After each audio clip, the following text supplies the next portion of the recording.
নির্বাচনটা সুষ্ঠু এবং সুন্দরভাবে হয়, মানুষ যাতে নির্বিঘ্নে এসে তাদের ভোটাধিকার প্রয়োগ করতে পারে, সেজন্য এই যৌথ বাহিনী দিনরাত পরিশ্রম করে যাচ্ছে। আর বর্তমানে আমরা জাতীয় সংসদ নির্বাচন ও গণভোট কার্যক্রম অবাধ, সুষ্ঠু ও নিরপেক্ষভাবে সম্পূর্ণ করার জন্য মানিকগঞ্জ 2 এবং 3 আসনে মোতায়েন হয়েছি।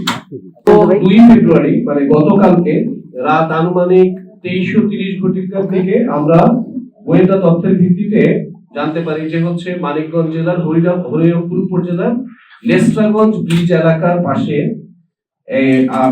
কতিপয় দুর্বৃত্তকারী এখানে বেশ কিছু সংখ্যক ককটেল, বোমা, দেন রিভলভার এবং আরো কিছু দেশীয় অস্ত্র মজুত করে রেখেছে, যেটা হয়তো তারা আসন্ন নির্বাচনকালীন সময় অথবা নির্বাচন পরবর্তী সময়ে ব্যবহার করার যথেষ্ট সম্ভাবনা রয়েছে। পরিস্থিতি বিবেচনা করে আমরা বাংলাদেশ পুলিশের সহায়তায় সেনাবাহিনীর নেতৃত্বে একটি যৌথ অপারেশন পরিচালনা করি।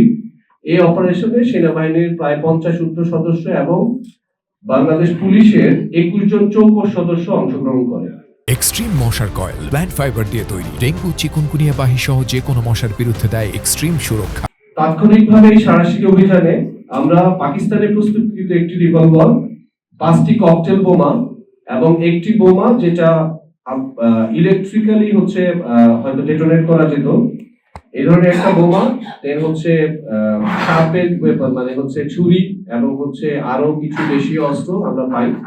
পরবর্তীতে আমরা আমাদের সেনাবাহিনীর বম ডিসপোজাল ইউনিটকে ব্যবহার করে আমরা যে ককটেল এবং বোমাটি ছিল সেটিকে আমরা ঘটনাস্থলে ধ্বংস করি এবং বাকি যে জিনিসগুলি আমরা পেয়েছি সেগুলিকে আমরা হরিরামপুর থানা পুলিশের কাছে হস্তান্তর করি। আপনারা জানেন যে সামনে আমাদের যে নির্বাচন আসছে, এই নির্বাচনের জন্য যাতে নির্বাচনটা সুষ্ঠু এবং সুন্দরভাবে হয়, মানুষ যাতে নির্বিঘ্নে এসে তাদের ভোটাধিকার প্রয়োগ করতে পারে, সেজন্য এই যৌথ বাহিনী দিনরাত পরিশ্রম করে যাচ্ছে। আমি শিওর আপনারা বুঝতে পারছেন, আমরা এই যে অপারেশনটা করলাম এটা তার নিশ্চিত করছে যে আমরা আসলেই যে কাজ করে নির্বাচনটা যাতে সুষ্ঠু হয়, এই সময় যাতে কোনো ধরনের এমন কোনো অপ্রীতিকর ঘটনা না ঘটে, তার জন্য আমরা তৎপর আছি। এই কাজ করার জন্য আমরা যৌথ বাহিনীরা সবসময় একজন আরেকজনের সাথে ইন কোঅপারেশন কাজ করছি এবং আমরা সবসময় আমাদের সাথে যোগাযোগ রাখছি এবং আমি আশা করছি আপনারা যেহেতু গণমাধ্যম কর্মীরা আছেন, আপনারা আমাদেরকে এই ব্যাপারে সবসময় সহায়তা করবেন।